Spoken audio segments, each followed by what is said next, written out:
I want to dwell muna dun sa point that we can agree and disagree. We can love the Philippines, protect our territory, secure the victory under UNCLOS, under the arbitral ruling, under international law, but yet magkakampi tayo. Pero kasi tignan nyo tong article na to. Sabi po nung dating secretary ng Presidential Advisor on Political Affairs, hold the Chinadors accountable. So, as far as he is concerned, anyone who did not sign the resolution is pro-China. I dare ask, do you agree, Your Honor? I do not agree. In fact, I manifested when we sponsored the measure that the final determination of whether you are for or against the resolution is not in the being an introducer, Yes. but in voting whether for or against the resolution, which Thank comes you. after. Thank you for that, Mr. President, with a little bit of modification. Because if the resolution was like the resolutions in the 19th Congress, that was explicit on the Philippine official stand, then we will be unanimous. But the resolution is on statements, not on our stand. That's where, personal ko to, this is not the whole minority. Yun ang gusto kong linawin. Ang resolution na to ay tungkol sa sagutan ng mga opisyal ng Pilipinas at ng top diplomat na nandito sa Pilipinas ng China. As far as I'm concerned, hindi to tungkol sa stand natin. But this is the incredible thing, Mr. President. I remember the time that I hanged out a lot with Senator Lacson. Doon ko natutunan na sa House kasi wala or iba yung terminology. Sa Senate meron OB, official business. So kung may session tayo, pero let's say may international conference, OB ka, official business, di ba? Or we don't allow hearings na kasabay nung plenary, but if there was something in Malacanang between the House, the Senate, or the Judiciary, the Senate, Malacanang, pwede ka magpa-OB. But there is another kind of OB, yung opportunistang balimbing. No? What do I mean by that? May I ask, Mr. President, honored gentleman, are you familiar with the stand of Secretary Llamas regarding the West Philippine Sea? It's okay if you're not. I'm just wondering if you're familiar. I'm not familiar, Mr. President. Today, he is one of the most ardent voices, the most firm voice about confronting China. At yung hindi mag-confront sa China ay Chinador or pro-China. That's a funny thing because before the arbitral ruling was filed, he sought me out. Sabi niya, Alan, mali approach ni Pinoy. Dapat kinakausap ang mga Chinese. Kung gusto mo, i-set up ko yung meeting between you and the Chinese ambassador. And he did. And then sabi niya sa akin, Alan, ang Chinese may ibang kultura. Kakausapin mo yan bilateral. Hindi pwedeng multilateral. Isasama natin ang kano, mapapahamak tayo. He told me that. He met me after the meeting with the Chinese ambassador. This was during the time of President Pinoy. I think in the arbitral award, if I'm not mistaken, Senator, you were still in the Senate, no? You weren't in the cabinet yet, eh? No, I was no longer. You were already... yung award... we- 2016. No, we filed the... The award was 2012, 2012 yung standoff, eh. Yes. So, you were still in the Senate, no? Yes, the first 3 years of my third term. Yes. So I was minority leader noon. So by virtue of that, I was in the National Security Council. And Ronald Llamas were looking for anyone and everyone who would listen to him to talk to whoever to convince President Pinoy not to file the arbitral case. Not to go. And to have bilateral talks. So, let me just mention, Mr. President, that what is seen in public, in Facebook, in vlogs, is very, very far from what is discussed in the halls of power and between professionals. I mean, here in Senate, we know where we disagree, we know where we will agree, di ba? So for example, if you talk about divorce, we will know who is pro and anti. So yung pro, gusto niyang mapasa yung batas na pwede ng divorce. Yung anti, ayaw. Meron namang pro-divorce, pero ayaw na no-fault divorce. Ibig sabihin, kailangan may grounds. So, masalimuot ang issues, no? Anong point ko doon, Mr. Chairman, Mr. President, dear Senator Pangilinan? A issue this complex, we should simplify so that people, especially students, would know that, we shouldn't be, dapat walang divide and rule, dapat hindi tayo magpabaya, dapat always tayo on guard. But is it productive na just because you don't agree on a certain point, siya pro-China, ikaw, di ba? So, let me ask you this question. Can you be pro-Philippines without being anti-China? Well, that's a general proposition. So I will have to answer with a qualification, Mr. President. That's okay, Mr. President. Yes. Ito naman, opinion lang naman natin dalawa.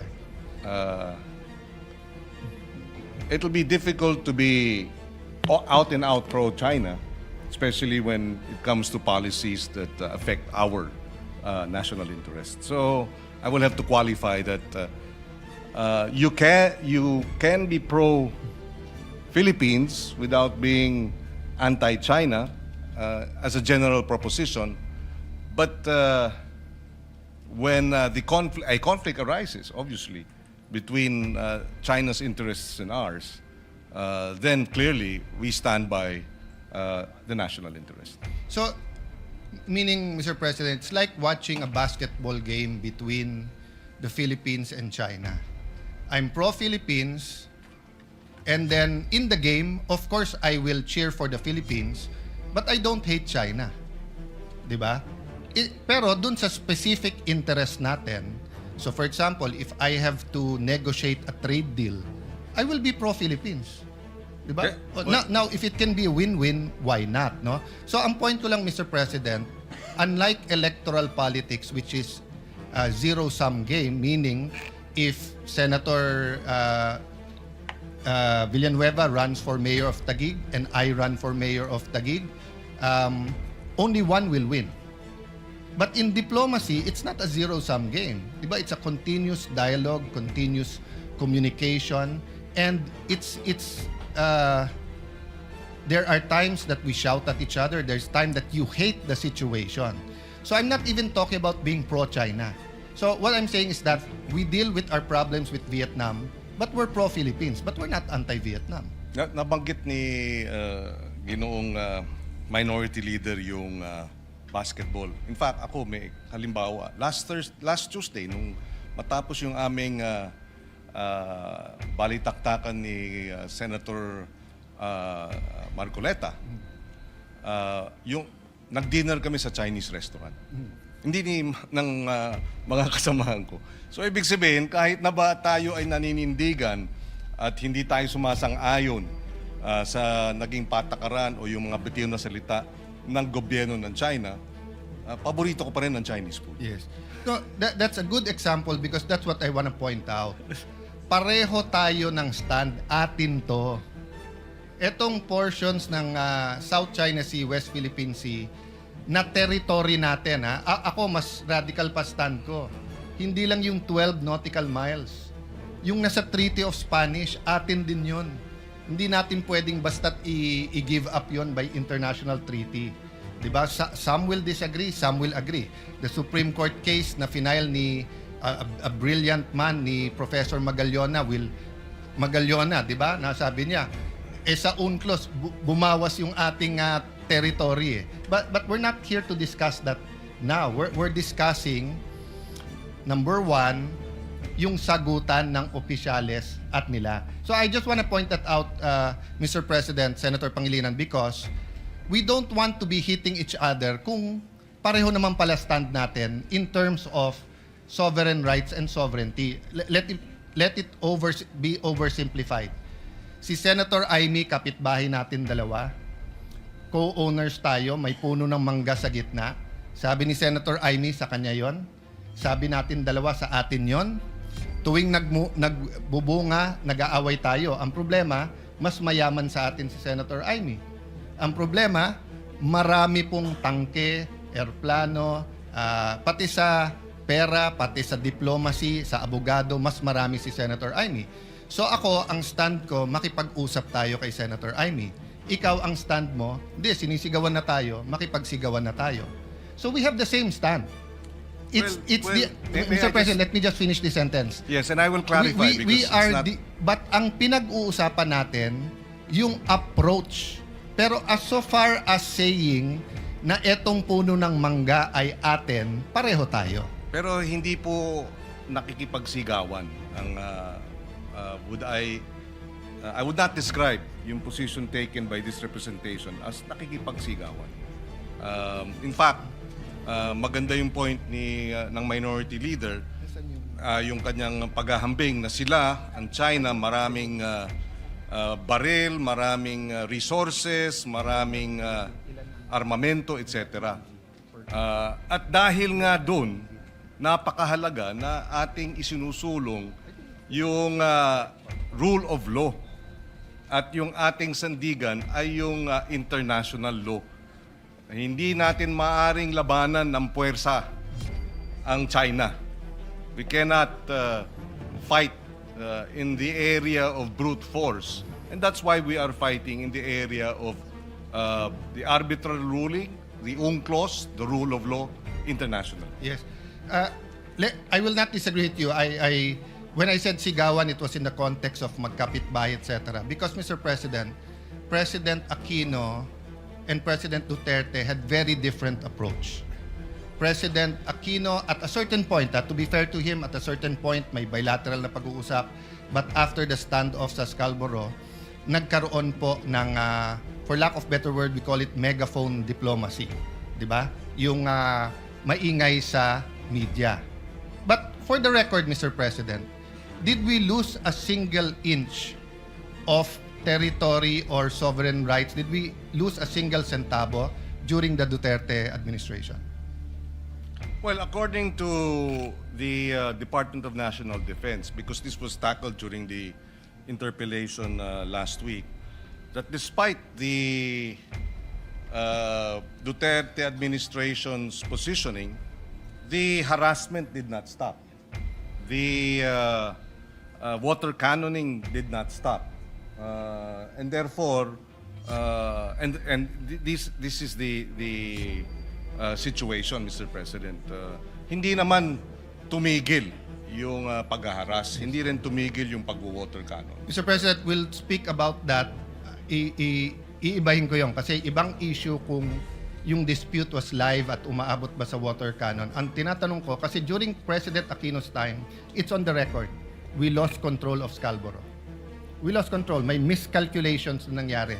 Instead of sending a Coast Guard ship, we sent a military ship, Navy, a gray ship, and then nagkaroon ng standoff and then kinontrol ng Chinese. So when President Duterte took over, that's what we had to deal with. The threats that it will further escalate. So from the time that President Duterte took over, June 30, 2016, until the time he left, June 30, 2022, did we lose a single feature, a single square inch? Did we lose part of our territory? I think it's on the record, we did not. Well, if we did not lose any, then we thank the efforts of the past administration. But did we gain? Were we able to reverse the losses? I think not. Were we able to improve our trade, direct investments, etc.? I would say not so. Not as robust in terms of other countries. So therefore, may plus minus din po, Mr. President. Well, let me answer that in two ways. First, I appeal to the records. We had more trade than during the Aquino administration. More bananas, other fruits were allowed into China. The tourism went up. First time in our history, lumaban yung dami ng Chinese versus dumami ng Japanese. And then yung hindi nakakapangisda, your staff, I have my support staff, you have your support staff, they can Google it. President Duterte announced that our fishermen can fish.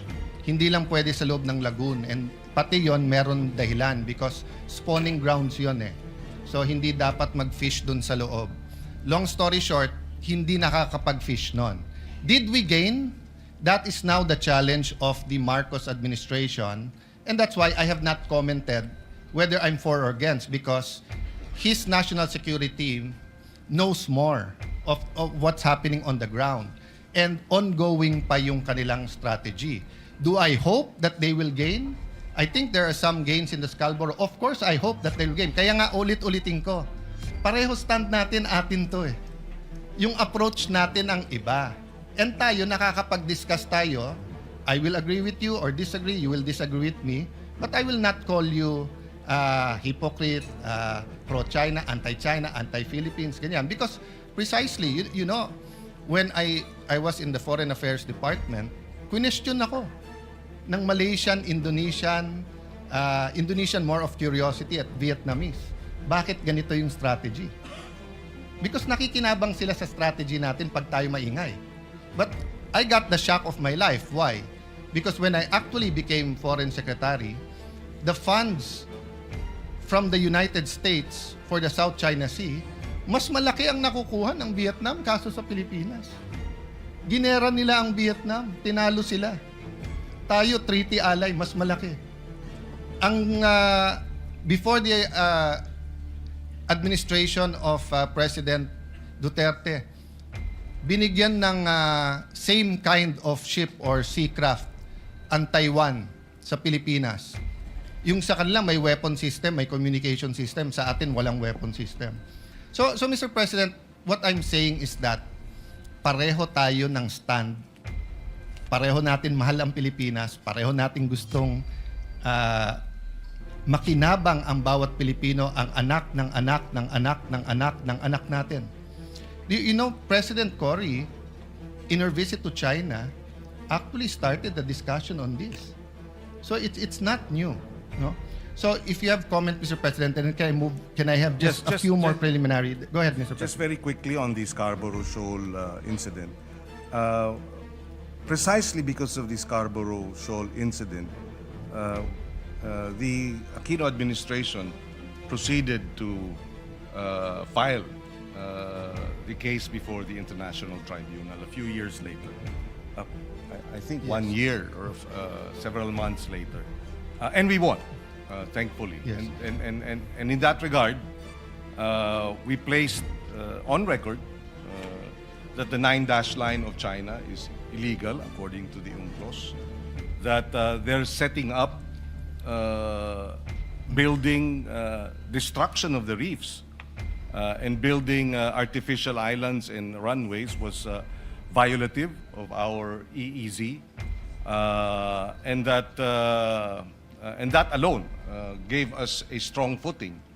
So strong in the sense that moving forward, several years later, about 60 countries have recognized the 2016 ruling that favored precisely the Philippine position and counting. So I'd like to think that yes, that incident in Scarborough was most unfortunate that it led to that, but because of that incident, we, as a smaller nation, decided that the way to addressing the challenge of a bigger nation, more powerful nation, is by way of the rule of law, by international law. Yes, Mr. President. I want to dwell muna dun sa point that we can agree and disagree. We can love the Philippines, protect our territory, secure the victory under UNCLOS, under the arbitral ruling, under international law, but yet magkakampi tayo. Pero kasi tignan nyo tong article na to. Sabi po nung dating secretary ng Presidential Advisor on Political Affairs, hold the senadors accountable. So, as far as he is concerned, anyone who did not sign the resolution is pro-China. I dare ask, do you agree, Your Honor?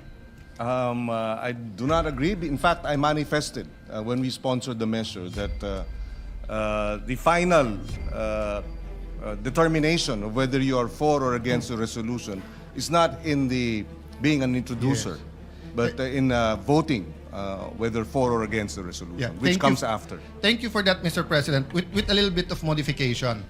Because if the resolution was like the resolutions in the 19th Congress, that was explicit on the Philippine official stand, then we will be unanimous. But the resolution is on statements, not on our stand. That's where, personal ko to this is not the whole minority. Yun ang gusto kong linawin. Ang resolution na to ay tungkol sa sagutan ng mga opisyal ng Pilipinas at ng top diplomat na nandito sa Pilipinas ng China. As far as I'm concerned, hindi to tungkol sa stand natin. But this is the incredible thing, Mr. President. I remember the time that I hanged out a lot with Senator Lacson. Doon ko natutunan na sa House kasi wala or iba yung terminology. Sa Senate meron OB, official business. So kung may session tayo, pero let's say may international conference, OB ka, official business, di ba? Or we don't allow hearings na kasabay nung plenary, but if there was something in Malacanang, between the House, the Senate, or the Judiciary, the Senate, Malacanang, pwede ka magpa-OB. But there is another kind of OB, yung opportunistang balimbing. No? What do I mean by that? May I ask, Mr. President, honored gentleman, are you familiar with the stand of Secretary Llamas regarding the West Philippine Sea? It's okay if you're not. I'm just wondering if you're familiar. I'm not familiar, Mr. President. Today, he is one of the most ardent voices, the most firm voice about confronting China. At yung hindi mag-confront sa China ay Chinador or pro-China. That's a funny thing because before the arbitral ruling was filed, he sought me out. Sabi niya, Alan, mali approach ni Pinoy. Dapat kinakausap ang mga Chinese. Kung gusto mo, i-set up ko yung meeting between you and the Chinese ambassador. And he did. And then sabi niya sa akin, Alan, ang Chinese may ibang kultura. Kakausapin mo yan bilateral. Hindi pwedeng multilateral. Isasama natin ang kano, mapapahamak tayo. He told me that. He met me after the meeting with the Chinese ambassador. This was during the time of President Pinoy. I think in the arbitral award, if I'm not mistaken, Senator, you were still in the Senate, no? You were in the cabinet yet. No, I was no longer. You were already. Yung award. 2016. No, we filed the The award was 2012. 2012 yung standoff. Yes. So you were still in the Senate, no? Yes, the first 3 years of my third term. Yes. So I was minority leader noon. So by virtue of that, I was in the National Security Council. And Ronald Llamas were looking for anyone and everyone who would listen to him to talk to whoever to convince President Pinoy not to file the arbitral case, not to go and to have bilateral talks. So let me just mention, Mr. President, that what is seen in public, in Facebook, in vlogs, is very, very far from what is discussed in the halls of power and between professionals. I mean, here in Senate, we know where we disagree, we know where we will agree, diba? So for example, if you talk about divorce, we will know who is pro and anti. So yung pro, gusto niyang mapasa yung batas na pwede ng divorce. Yung anti, ayaw. Meron namang pro-divorce, pero ayaw na no-fault divorce. Ibig sabihin, kailangan may grounds.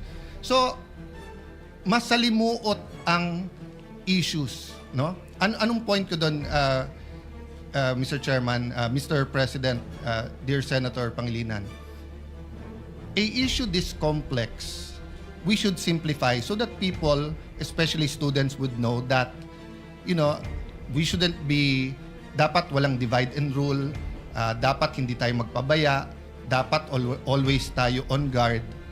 But is it productive na just because you don't agree on a certain point, siya pro-China, ikaw, di ba? So, let me ask you this question. Can you be pro-Philippines without being anti-China? Well, that's a general proposition. So I will have to answer with a qualification, Mr. President. That's okay, Mr. President. Yes, Ito naman, opinion lang naman natin dalawa. It'll be difficult to be out and out pro-China, especially when it comes to policies that affect our national interest. So I will have to qualify that you can be pro-Philippines without being anti-China as a general proposition, but when a conflict arises, obviously, between China's interests and ours, then clearly we stand by the national interest. So, meaning, Mr. President, it's like watching a basketball game between the Philippines and China. I'm pro-Philippines, and then in the game, of course, I will cheer for the Philippines, but I don't hate China. Diba? Pero dun sa specific interest natin, so for example, if I have to negotiate a trade deal, I will be pro-Philippines. Diba? Now, if it can be a win-win, why not? No? So ang point ko lang, Mr. President, unlike electoral politics, which is a zero-sum game, meaning if Senator Villanueva runs for mayor of Taguig and I run for mayor of Taguig, only one will win. But in diplomacy, it's not a zero-sum game. Diba? It's a continuous dialogue, continuous communication, and there are times that we shout at each other. There's time that you hate the situation. So I'm not even talking about being pro-China.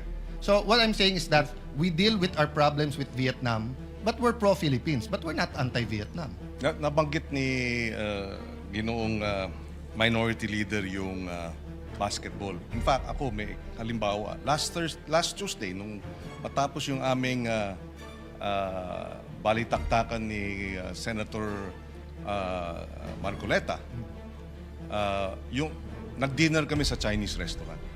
Hindi ng mga kasamahan ko. So ibig sabihin, kahit na ba tayo ay naninindigan at hindi tayo sumasang-ayon sa naging patakaran o yung mga bitiw na salita ng gobyerno ng China, paborito ko pa rin ang Chinese food. Yes. So that's a good example because that's what I want to point out. Pareho tayo ng stand, atin to. Etong portions ng South China Sea, West Philippine Sea, na territory natin. Ako, mas radical pa stand ko. Hindi lang yung 12 nautical miles. Yung nasa Treaty of Spanish, atin din yun. Hindi natin pwedeng basta't i-give up yon by international treaty. Diba? Some will disagree, some will agree. The Supreme Court case na final ni a brilliant man ni Professor Magallona, diba? Nasabi niya, sa UNCLOS, bumawas yung ating territory. But we're not here to discuss that now. We're discussing, number one, yung sagutan ng opisyales at nila. So I just want to point that out, Mr. President, Senator Pangilinan, because we don't want to be hitting each other kung pareho naman pala stand natin in terms of sovereign rights and sovereignty. Let it be oversimplified. Si Senator Amy, kapitbahay natin dalawa, co-owners tayo, may puno ng mangga sa gitna. Sabi ni Senator Amy, sa kanya yon. Sabi natin dalawa, sa atin yon. Tuwing nagbubunga, nag-aaway tayo. Ang problema, mas mayaman sa atin si Senator Amy. Ang problema, marami pong tangke, airplano, pati sa pera, pati sa diplomacy, sa abogado, mas marami si Senator Amy. So ako, ang stand ko, makipag-usap tayo kay Senator Amy. Ikaw, ang stand mo, hindi, sinisigawan na tayo, makipagsigawan na tayo. So we have the same stand. May Mr. I President, let me just finish this sentence. Yes, and I will clarify because We are it's not... but ang pinag-uusapan natin yung approach. Pero as so far as saying na etong puno ng mangga ay atin, pareho tayo. Pero hindi po nakikipagsigawan ang I would not describe yung position taken by this representation as nakikipagsigawan. In fact, maganda yung point ng minority leader, yung kanyang paghahambing na sila, ang China, maraming baril, maraming resources, maraming armamento, etc. At dahil nga doon, napakahalaga na ating isinusulong yung rule of law at yung ating sandigan ay yung international law. Hindi natin maaring labanan ng puwersa ang China. We cannot fight in the area of brute force. And that's why we are fighting in the area of the arbitral ruling, the UNCLOS, the rule of law, international. Yes. I will not disagree with you. When I said sigawan, it was in the context of magkapitbahay, etc. Because, Mr. President, President Aquino and President Duterte had very different approach. President Aquino, at a certain point, to be fair to him, at a certain point, may bilateral na pag-uusap. But after the standoff sa Scarborough, nagkaroon po ng, for lack of better word, we call it megaphone diplomacy. Di ba? Yung maingay sa media. But for the record, Mr. President, did we lose a single inch of territory or sovereign rights? Did we lose a single centavo during the Duterte administration? Well, according to the Department of National Defense, because this was tackled during the interpellation last week, that despite the Duterte administration's positioning, the harassment did not stop. The water cannoning did not stop. And therefore, this is the situation, Mr. President. Hindi naman tumigil yung paghaharas. Hindi rin tumigil yung pagwo-water cannon. Mr. President, we'll speak about that. Iibahin ko yun kasi ibang issue kung yung dispute was live at umaabot ba sa water cannon. Ang tinatanong ko, kasi during President Aquino's time, it's on the record, we lost control of Scarborough. We lost control. May miscalculations na nangyari. Instead of sending a Coast Guard ship, we sent a military ship, Navy, a gray ship, and then nagkaroon ng standoff and then kinontrol ng Chinese. So when President Duterte took over, that's what we had to deal with, the threats that it will further escalate. So from the time that President Duterte took over, June 30, 2016, until the time he left, June 30, 2022, did we lose a single feature, a single square inch? Did we lose part of our territory? I think it's on the record, we did not. Well, if we did not lose any, then we thank the efforts of the past administration. But did we gain? Were we able to reverse the losses? I think not. Were we able to improve our trade, direct investments, etc.? I would say not so. Not as robust in terms of other countries. So therefore, may plus minus din po, Mr. President. Well, let me answer that in two ways. First, I appeal to the records. We had more trade than during the Aquino administration. More bananas,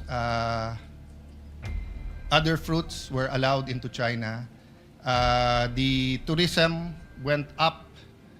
First time in our history, lumaban yung dami ng Chinese versus dumami ng Japanese. And then yung hindi nakakapangisda, your staff, I have my support staff, you have your support staff, they can Google it. President Duterte announced that our fishermen can fish. Hindi lang pwede sa loob ng lagoon. And pati yon meron dahilan because spawning grounds yon eh. So hindi dapat mag-fish dun sa loob. Long story short, hindi nakakapag-fish nun. Did we gain? That is now the challenge of the Marcos administration, and that's why I have not commented whether I'm for or against, because his national security knows more of what's happening on the ground, and ongoing pa yung kanilang strategy. Do I hope that they will gain? I think there are some gains in the Scarborough. Of course, I hope that they will gain. Kaya nga ulit-ulitin ko, pareho stand natin, atin to eh. Yung approach natin ang iba. And tayo, nakakapag-discuss tayo, I will agree with you or disagree, you will disagree with me, but I will not call you hypocrite, pro-China, anti-China, anti-Philippines, ganyan. Because precisely, you know, when I was in the Foreign Affairs Department, question ako ng Malaysian, Indonesian more of curiosity at Vietnamese. Bakit ganito yung strategy? Because nakikinabang sila sa strategy natin pag tayo maingay. But I got the shock of my life. Why? Because when I actually became Foreign Secretary, the funds from the United States for the South China Sea, mas malaki ang nakukuha ng Vietnam kaso sa Pilipinas. Ginera nila ang Vietnam, tinalo sila. Tayo, treaty ally, mas malaki. Ang before the administration of President Duterte, binigyan ng same kind of ship or seacraft ang Taiwan sa Pilipinas. Yung sa kanila may weapon system, may communication system, sa atin walang weapon system. So Mr. President, what I'm saying is that pareho tayo ng stand. Pareho natin mahal ang Pilipinas, pareho natin gustong makinabang ang bawat Pilipino, ang anak ng anak ng anak ng anak ng anak natin. You know, President Cory, in her visit to China, actually started the discussion on this. So it's not new, no? So if you have comment, Mr. President, then can I have just a few more preliminary? Go ahead, Mr. President. Just very quickly on the Scarborough Shoal incident. Precisely because of the Scarborough Shoal incident, The Aquino administration proceeded to file the case before the International Tribunal a few years later. I think 1 year or several months later. And we won, thankfully. Yes. And in that regard, we placed on record that the 9-dash line of China is illegal according to the UNCLOS, that they're setting up building destruction of the reefs and building artificial islands and runways was violative of our EEZ, and that alone gave us a strong footing. So strong in the sense that moving forward, several years later, about 60 countries have recognized the 2016 ruling that favored precisely the Philippine position and counting. So I'd like to think that yes, that incident in Scarborough was most unfortunate that it led to that, but because of that incident, we, as a smaller nation, decided that the way to addressing the challenge of a bigger nation